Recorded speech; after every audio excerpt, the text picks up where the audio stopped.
Chapter 11. King's Peak.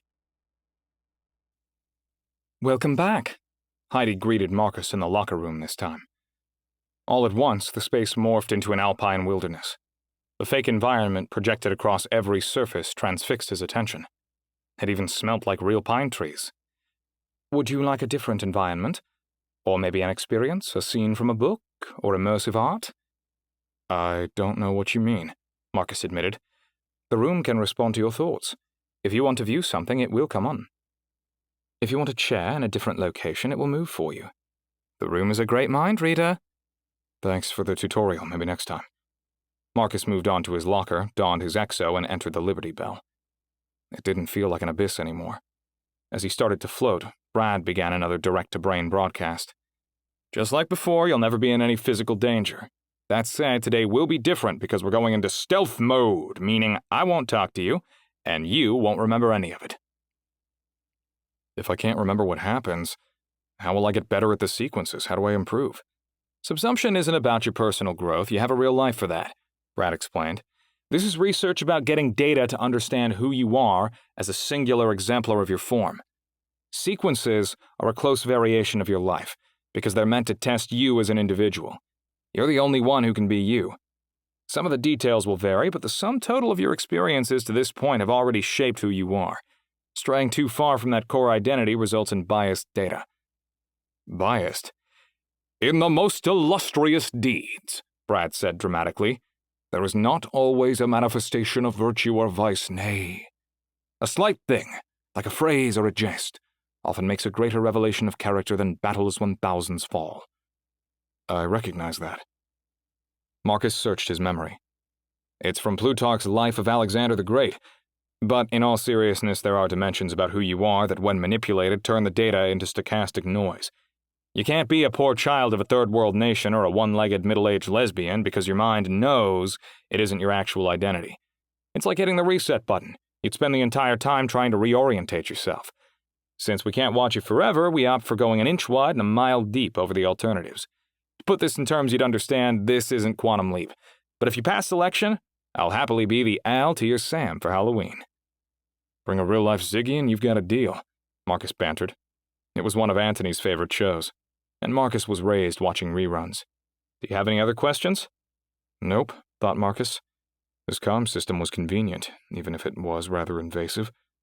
The thought of having no memories of what was about to happen made Marcus gleefully anxious, like on the final ascent of a roller coaster, sure of his safety in the face of guaranteed danger. Brad counted down for him. 3, 2, 1. Sequence ID number 396. Data begins. The last thing he remembered, they'd just reached the top of Anderson Pass, a 1,400-foot climb marking a high point in the 78 miles of the Highline Trail. "I don't know if we should still try to summit," Marcus wheezed. The air was getting colder and thinner. He was making the attempt with a mountaineering friend from work. Tim was an expert in the backcountry, which meant he could be dangerous from bouts of conditioned hubris. The final mile to the summit would be their 11th of the day. But they only had 3 hours of sunlight left. "What?" Tim asked, as if he'd been ignoring Marcus. "I think we need to turn back. We aren't going to make the summit before sunset. We can't navigate this place in the dark. We'll be fine. It won't require ropes. Plus, we have headlamps. We haven't come this far only to get this far," Tim insisted. The trail's switchbacks looked more intimidating from the top, and they'd have to go back this way to reach their camp. Rain was common this time of year, especially in the early evening. But they'd stayed dry so far, and the good weather looked like it would hold. Still, Marcus thought, everything was taking much longer than either of them expected. He ignored his intuition. "Okay, let's move." A mile to their south was the 13,518-foot King's Peak, the highest point in Utah, and the 93rd highest in North America. It was a stunning place. The terrain was marked by dramatic peaks with razor-thin ridges separated by fish-packed basin lakes and rivers. It had taken several 100 million years for this quartzite shale and slate stone to end up beneath their feet. Despite being 100 miles east of Salt Lake City, this was the literal definition of nowhere. Anderson Pass was above the timberline, the demarcation where trees stopped growing, so the area resembled a moonscape. but in the valley below, 20-foot Rocky Mountain firs swayed like soft green grass, breaking up the tan color characterizing the rest of the landscape. "Stay close." Tim strapped on their pack and led the way. Their initial ascent followed the ridgeline heading south along a 1,000-foot drop on one side. Movement was slow here, because every step had to be earned by testing the balance of individual rocks. Any slip could trigger a slide that'd bury or kill someone below. But they hadn't seen another soul in 2 days. Worst case, it'd just be the two of them that died, Marcus thought to himself. There was no single path to the summit, and small cairns were scattered everywhere, indicating the direction past travelers had attempted. Whether they were lighthouses or roadside memorials was inconclusive from a distance. False horizons abounded. After a tough 30 minutes, they'd gone a third of a mile, and Marcus expressed his concern again. "We're moving too slow. We won't make the summit for an hour at this pace, so we'll be coming down in the dark. It's time to accept reality and turn back. If I had a baby carrier, I'd throw you in it. Stop wasting time talking and keep moving." Everything Marcus knew, everything he felt, was questioning this wisdom. He wasn't going to split from Tim. You didn't do that in a place like this. Whatever happened, they'd be safer together. "If you get us killed, I'm going to kill you," Marcus mocked. The pace picked up slightly now that he'd accepted the impossibility of calling it off. It was an amazing landscape. Some stones were the size of refrigerators, cars, or small houses, while others were the size of a football. The randomness of the rock slide formed more than a few patterns resembling Stonehenge. The emotional toll of passing one false horizon after another was at its breaking point, when finally the summit emerged. Spirits were on fire as the two raced to the top. Determination had paid off. They'd made it. The wind was so intense that Marcus worried he'd be blown from the ridge. He crouched to reduce his profile as he approached the edge, sitting down and sliding the final few inches while the sun doused him in welcoming warmth. This summit resembled a place where gods would have convened. A broad, flat stone led right to the edge of a 2,000-foot drop overlooking the world. His stomach cramped at the thought of falling, but Marcus swung his legs over the edge and leaned forward to peer between them. Everything he could see in every direction was down. He knew he was baiting fate, but it was a rush to be this close to death. "Wasn't this worth it?" Tim asked, standing aside Marcus. Absolutely. The entire Yellowstone Creek Basin was below them, bathed in autumn's golden sunset. It was one of the most beautiful places in the Uintas, conveniently located below Utah's highest peak. "Told you," said Tim. His boastfulness gave Marcus no comfort. They had just over an hour to get off this ridge and back down Anderson Pass before running out of sunlight. Marcus took a long last look, knowing this moment could never be replicated. It was peaceful. "Ready for the rock scramble of death?" Tim laughed. Going down a mountain is usually faster thanks to gravity, but not here. Every step required more effort than during their ascent. They'd entered a de facto competition to see who could find the fastest path back, resulting in widely separated positions on the rock slide. The contests shaved 20 minutes off their return, leaving 30 minutes to descend Anderson Pass. The sun's final rays of the day washed the neutral-colored rocks in a deep red, transforming the area into a Martian landscape. The moon hovered above the summit now, and for the first time during their 3-day trip, clouds were forming around them. "We need to go," Marcus pointed toward the growing threat. They only had a day pack with them, which Tim carried, having left the majority of their gear at base camp below Smith's Fork Pass. But they packed essentials: water, a water purifier, trioplex bars, a first aid kit, hats, gloves, waterproof shells, headlamps, wet fire tablets, waterproof matches, a butane lighter, a Smith & Wesson .40 caliber handgun, and an early-generation monochrome GPS unit to log their path back to camp. As they reached the basin floor, the sun's glow was gone. "Here." Tim handed Marcus a headlamp. "Where's the GPS?" "In my pocket," Tim replied. "Can I have it? I want to look at the trail." It was Marcus's turn to lead now. The return to camp would take them 3 miles southwest, through forests and meadows along more of the Highline Trail, then 3 miles northwest to the base of Smith's Fork Pass. Marcus knew from geometry and common sense it'd be shorter to head northwest, but this was impossible. Yellowstone Creek Basin was shaped like a T-Rex footprint, with Anderson Pass at the tip of one outside toe and their camp at the tip of the other. In the daylight, their trail had been easy to see, but in the moonlit pine forest, the glow from their headlamps proved insufficient. After a few hundred yards, it was clear they'd be dependent on the GPS. Marcus looked at his watch again. Everything was taking too long.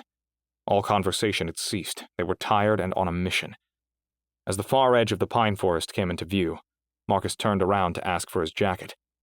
Tim had been within 6 feet for most of the day, but now he was gone. Marcus frantically scanned the surroundings, his headlamp following his frenzied focus. He covered the light, hoping to spot the beam from Tim's in the distance. But there was nothing. "Tim?" shouted Marcus. There was no reply. He had no idea when they'd separated, and he anxiously debated staying put or following the GPS breadcrumbs back to camp. Panic morphed into paralyzing fear. He'd only felt this one other time in life, as a child lost in a department store. It had been 15 years since that moment, but now he was reliving that same type of terror in perfect detail. Marcus screamed into the silence, "Tim! If this is a joke, it isn't funny anymore!" Marcus stood waiting for a reply, but none came. The clouds were beginning to cover the moon. It was about to get even darker. He calmed down enough to listen to his intuition, which told him to move, but not which direction to pick.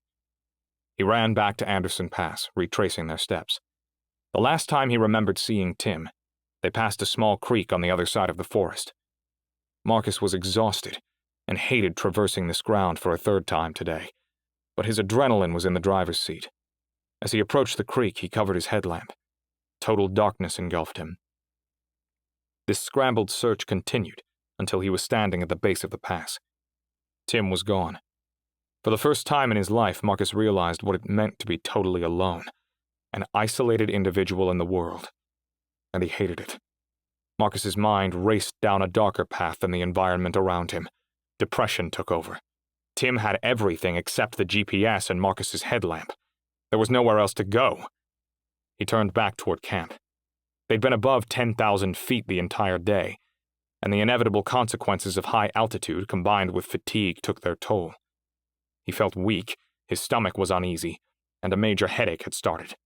It was altitude sickness, and he needed to reach lower ground before it got worse. Everything was becoming dreamy when he sensed someone breathing down his neck. Marcus whipped around, stumbling from the fear, but no one was there. He covered his headlamp again, but saw nothing. It must have been his imagination, Marcus told himself. The GPS showed lower ground was in the forest near the creek, so he headed there as quickly as his battered body could carry him. Marcus collapsed beside the water, kneeling to submerge his mouth. It tasted wonderful. After a few minutes of sitting with the light off, his headache mostly subsided.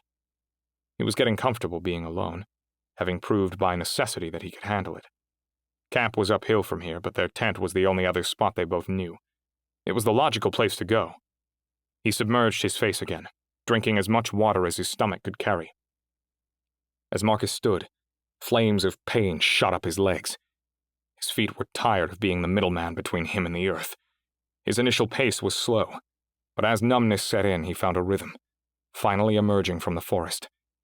To his north, standing at 11,000 feet, was Smith's Fork Pass. It was a long, gradual ascent in wide-open terrain, but his next obstacle made itself known head-on. High winds. The air was freezing as it raced over the ridge and into the basin, opposing Marcus's advance and giving his headache a second life. He didn't make it far before hitting the wall, a phenomenon familiar to marathon runners when their liver and muscles deplete all possible reserves of glycogen, the human body's gasoline. Marcus couldn't take another step. It didn't come on gradually, it happened instantly, forcing him to sit in the face of unrelenting wind. He'd been still for less than a minute when his headlamp cut out. Without it, he couldn't see the monochrome screen of his GPS. The anxiety of the situation was too much, and he vomited uncontrollably. All the water in his stomach returned to the earth. Marcus wiped his mouth and fiddled with his non-functional light. He had no spare. It was with Tim, wherever he was. As another wave of terror seized him, he recalled something his mother said after his department store scare. If you let go of fear, you'll find your way home. Marcus's trip down memory lane was interrupted by more vomiting. He knew he couldn't continue like this, so he stood, bearing the pain, and started up the hill to camp. Marcus's eyes had fully adjusted to the dark, and he could see surprisingly far now. which is how he caught a glance of something darting across the trail ahead of him. Tim? Marcus didn't know what it was, but it had been large and fast. He was hesitant to walk that direction, but that's where the path would take him. After a few steps, he saw movement out of his peripheral vision, and turned to face whatever was out there. Again, he saw and heard nothing. Hallucinations were possible with extreme altitude sickness, and he questioned if this was even real. The air was so thin that Marcus gasped for each breath. The wind was getting worse, which made him concerned about their tent. And he still felt the urge to throw up. He tilted his head upward, placing his hands on the back of his neck to muster the energy to continue. There was a small break in the clouds, allowing him to see the stars. They were brighter here, far away from the urban glow. This light had traveled infinite distances to be with him, yet their mutual moment was short-lived. As he stared skyward, he noticed two beings, one standing on either side of him. Whatever they were, each was yards away, holding perfectly still. He was unsure what to do, so he did nothing. His breathing was shallow, and his heart was pounding. He thought about running. He thought about holding still forever, but the list of options was short. He lowered his head and got a better view of the creatures, which looked like wolves. They weren't indigenous to this area anymore. Marcus peeked over his right shoulder, finally seeing the indisputable outline of a large, fuzzy animal. He didn't need to corroborate the thing to his left was also a wolf, because they both began to growl in a low, evil tone. Instinct gripped him. Marcus ran. He had no idea what was happening behind him, but every molecule in his body propelled him forward. He continued up the trail until he collapsed, turning to discover nothing was chasing him. He scanned the distance for movement and listened intensely, but there was nothing out there. He was alone. As he threw up again, he convinced himself the wolves were apparitions. Despite the pain of standing, his headache, the broken headlamp, the useless GPS, the constant vomiting, Tim, the wind, and the phantom wolves, Marcus kept moving. Hours later, he could see the ridgeline of Smith's Fork Pass, which meant he was close.